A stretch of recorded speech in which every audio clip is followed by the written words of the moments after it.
ቆይ እንደው አንድ እንደው ጥያቄ አለኝ ማለት ነው። በህይወታችን የሰው ልጅ ነን፣ ፍቅረኛ እንይዛለን፣ ጓደኛ ይኖራችኋል፣ የምትወዱት ሰው ይኖራል እና የሆነ ጊዜ ስትጣሉ የሆነ ጊዜ መለያየት ይኖራል። መፋቀርም እንዳለ መለያየት አለ እና ግን በቃ ያንን የምታፈቅሩትን ሰው ስታጡ የማትኖሩ ህይወት የማይቀጥል ህይወታችን ጨለማ የሚሆን በቃ ህይወት የሚባል ከዛ ቦታ ከምትወዱት ሰው ጋር ስትለያዩ ህይወት እዛ ላይ የሚያቆም የሚመስለን ነገር መስሏችሁ ያውቃል? እኔ በራሴ ያነ ነበር የሚመስለኝ እግዚአብሔር በሚያውቀው ማለት ነው። እና ህይወት የሚኖረኝ አይመስለኝ፣ አዲስ ህይወት መቀጠል አይመስለኝ፣ የወደድኩትን አጥቼ በቃ ሞት ምናምን ነገር ነበር የሚመስለኝ። ያንን ትክክል አይደለም። የሚወዱትንም ሰው አጥቶ መኖር ይቻላል። ህይወት ይቀጥላል፣ ላይፍ ይቀጥላል። ዝም ብሎ ብቻ ወሬ ነው ማለት ነው። እና እውነት ለመናገር አንዳንዶቹ እህቶቻችን ተስፋ ቆርጣችሁ በምትወዱት ክሎሮክስ መርስ ምናምን የምትጠጡ ሰዎች ባትጠጡ ጥሩ ነው ብዬ አስባለሁ። ህይወት ይቀጥላል፣ በቃ ላይፍ ይቀጥላል።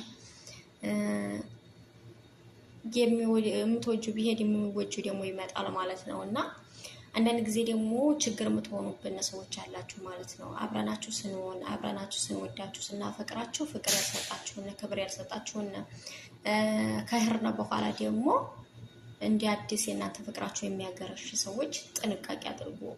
ስትፈልጉ ስትወዱ ስታፈቅሩ ያን ሰው ሲወዳችሁ ሲያፈቅራችሁ አፍቅሩ። በቃ ፍቅር ለሚሰጣችሁ ፍቅር ስጡ፣ ፍቅር ለማይሰጣችሁ በቂ ነው ብዬ አስባለሁ። እና አንዳንድ ጊዜ ሴት ልጅ ወዳች ለአፍቀራ የሚገባትን ፍቅር ሊሆን ይችላል። በቃ ማለት ካንተ የምትሆነውን ነገር የምትቀየረውን ነገር እንድትሆን እንዳትፈልጋለች። ግን በሆነ ጊዜ አንተ ወይ አትቀየር ምን አትል ዝባዝንገህ እንደዛው ሁሉ ጊዜ እንደዛው ከሆነ ሴት ልጅ በቃ ይብላ ጥላት ሄዲያል ማለት ነው። ወንድ ልጅም እንደዛው ጥሩ ይሄዳል። እና በሆነ ጊዜ ላይ እንግዲህ ሰው የኔ ፍቅረኛ የነበረች እኔ እንዲነበረች የኔ ፍቅረኛ የነበረ በርግጥ በፊት ፍቅረኛ ልትሆኑ ትችላላችሁ። ከዛ በኋላ ግን በቃ ማለት ሴት ልጅ አብዛኛው እወድሃለሁ ስላለች ሁሉ ጊዜ እየወደደች አትኖርም።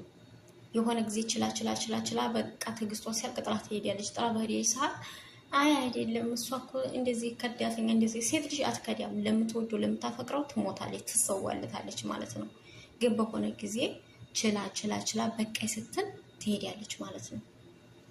እና ህይወት ይቀጥላል ማለት ነው። የማይቀጥል የለም። እኔ ህይወት የሚቀጥል እኮ አይመስለኝም ነበር፣ ግን ህይወት ይቀጥላል። የማይቀጥል ነገር የለም። አምላክ ለሷ ብቻ ሁሉን ከሚያድላ ምናለሁ ለሶ